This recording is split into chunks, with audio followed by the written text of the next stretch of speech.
கிறிஸ்துக்குள் அன்பான தேவ பிள்ளைகள் ஒவ்வொருவரையும் இந்த காலை வேளையில் தெய்வீக தொடுதலுக்கு வாழ்த்தி வரவேற்கிறோம்.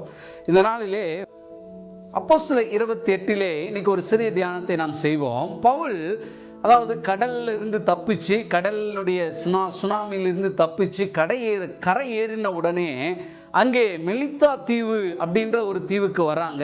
அங்கே குளிர் அதிகமாக இருந்தபடியினால ஆக்சுவலி அது ஒரு ஐலேண்டாக இருந்துச்சு பாருங்க. அதனால அது ரொம்ப குளிர் பிரதேசமாக இருந்ததுனால அந்த இடத்துல குளிர் காய்வதற்காக சில நெருப்பு மூட்டி கொண்டிருந்தார்கள். அந்த இடத்துல பவுலும் இருக்கிறாரு.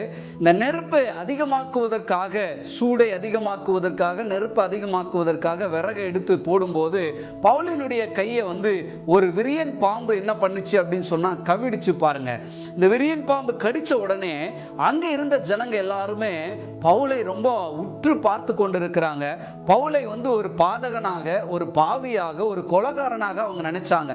ஏன் அவங்க அப்படி நினைச்சாங்க அப்படின்னு சொன்னா, அன்றைக்கு அந்த மெலித்தா தீவிலே வசித்த அந்த ஜனங்களுக்கு ஒரு நம்பிக்கை இருந்தது.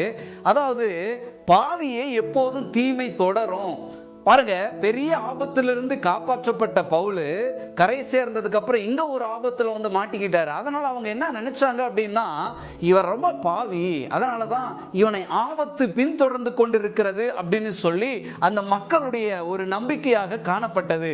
பாருங்க, இப்ப பவுலை கடிச்சிடுற அந்த பாம்பு, பவுல் உடனே உதறி தள்ளிடுறாரு அந்த பாம்பை, அது நெருப்புல விழுந்துடுது.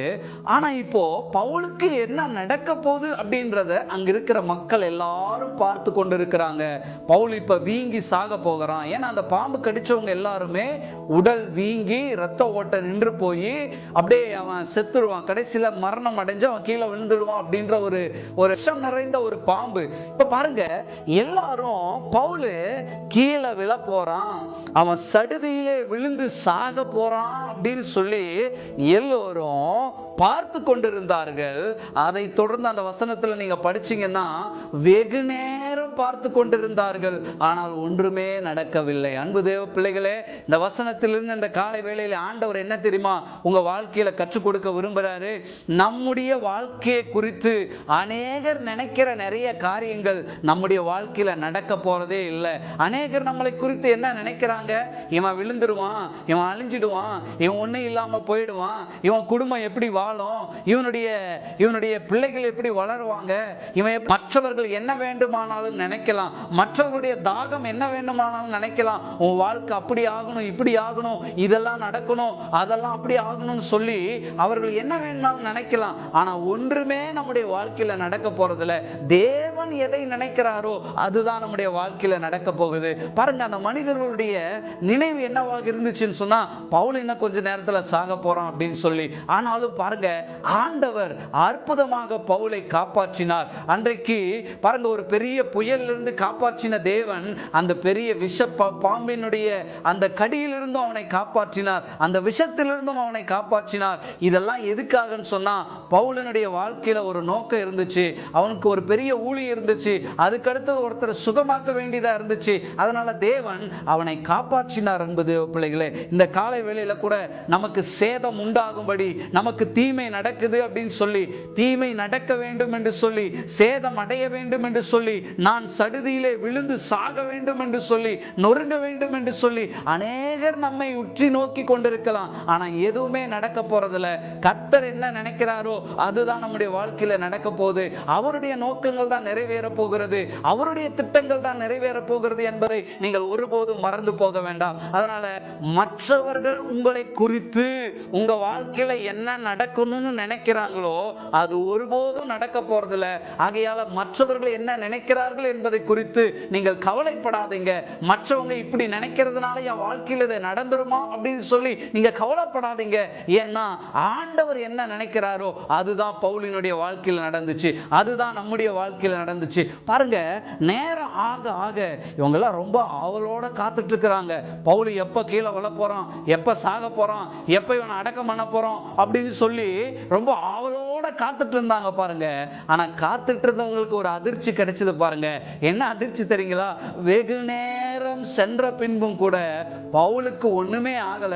ஏன்னா கர்த்தர் அவனை பலப்படுத்தினார், கர்த்தர் அவனை சுகப்படுத்தினார், கர்த்தர் அவனுக்கு ஒரு நோக்கத்தை வைத்திருந்தார். பெரிய கடல் ஆபத்திலிருந்து அவனை தப்பு வச்சு, அடுத்து இந்த விஷப்பூச்சி இடத்துல தப்பு வச்சு, அடுத்து ஒரு அற்புத ஊழியத்தை கொடுத்து, அடுத்து ராஜாவுக்கு முன்னால் அவனை நிறுத்த வேண்டியதா இருந்தபடினாலே ஆண்டவர் பவுலை அந்த இடத்திலே காப்பாற்றினார் என்பது பிள்ளைகளே. ஆகையால மற்றவர்கள் நம்முடைய வாழ்க்கையில என்ன வேணாலும் நினைக்கலாம், ஆனா ஆண்டவர் என்ன நினைக்கிறார் அதுதான் நம்முடைய வாழ்க்கையில நினைக்கும். இந்த உலகமே நம்மளை உற்று பார்த்து கொண்டிருக்கிறது. உன் குடும்பத்தை உற்று பார்க்கிறது, உன் பிள்ளைகளை உற்று பார்க்கிறது, உன் பிசினஸை உற்று பார்க்குது. எப்போ இவன் விழுவான், எப்படி இவன் நஷ்டமடைய போறான் அப்படின்னு சொல்லி அவளோட காத்துட்டு இருக்கிறாங்க. ஆனா அது எதுவுமே நடக்காது.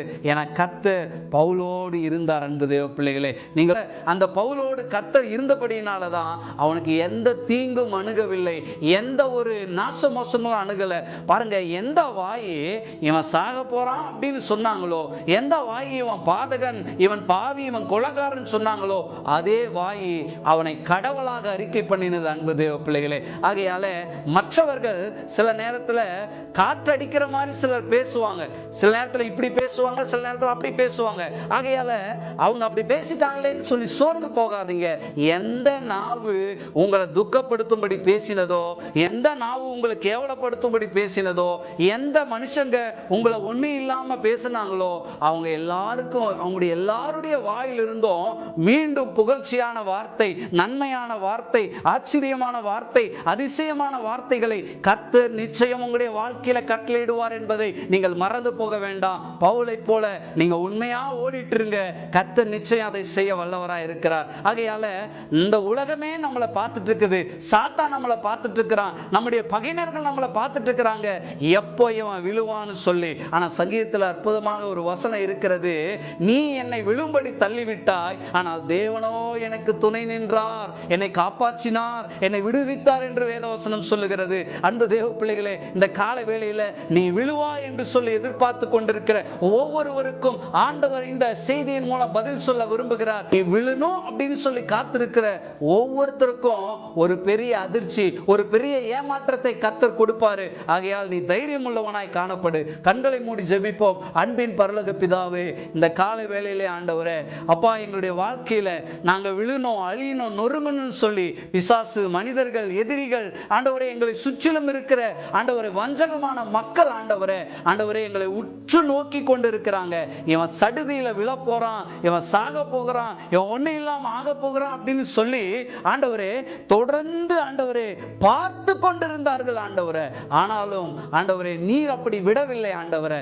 உம்முடைய பார்வை, உம் அழகான கண்கள் எங்களை காண்கிறதா இருக்கிறபடினாலே ஆண்டவரே, மற்றவர்கள் எல்லாரும் பார்க்கிற பார்வையை காட்டிலும் நீங்க எங்களை பார்க்கிற பார்வை வித்தியாசமானது, அது நோக்கம் உள்ளது, அது சந்தோஷம் உள்ளது, அது தரிசனம் உள்ளது, அது சமாதானத்துக்கு ஏதுவாய் இருக்கிறது ஆண்டவரே. இந்த நாளில் இந்த ஜபத்தை கேட்டுக்கொண்டிருக்கிற ஒவ்வொரு பிள்ளைகளும் ஆண்டவரே, ஒருவேளை அவங்க கூட எங்களை அநேகர் இப்படிதான் எதிர்பார்த்துட்டு இருக்கிறாங்க, எங்க வாழ்க்கையை குறித்து, குடும்பத்தை குறித்து, பிள்ளைகளை குறித்து அப்படி நினைத்து கொண்டு இருப்பார்கள் என்றால் கர்த்தர் அவர்களையும் தொட்டு இந்த நாளிலே பலப்படுத்தி, திடப்படுத்தி கர்த்தர் நடத்த வேண்டுமாக ஜெபிக்கிறோம் ஆண்டவரே. உம் திருக்கரம் தாங்கி வழி நடத்தட்டும், ஆசீர்வதியும். இயேசு கிறிஸ்துவின் இனிய அன்பு நாமத்தில் வேண்டிக் கொள்கிறோம் நல்ல பிதாவே, ஆமென். கர்த்தர் நம்ம எல்லாரையும் ஆசீர்வதிப்பாராக.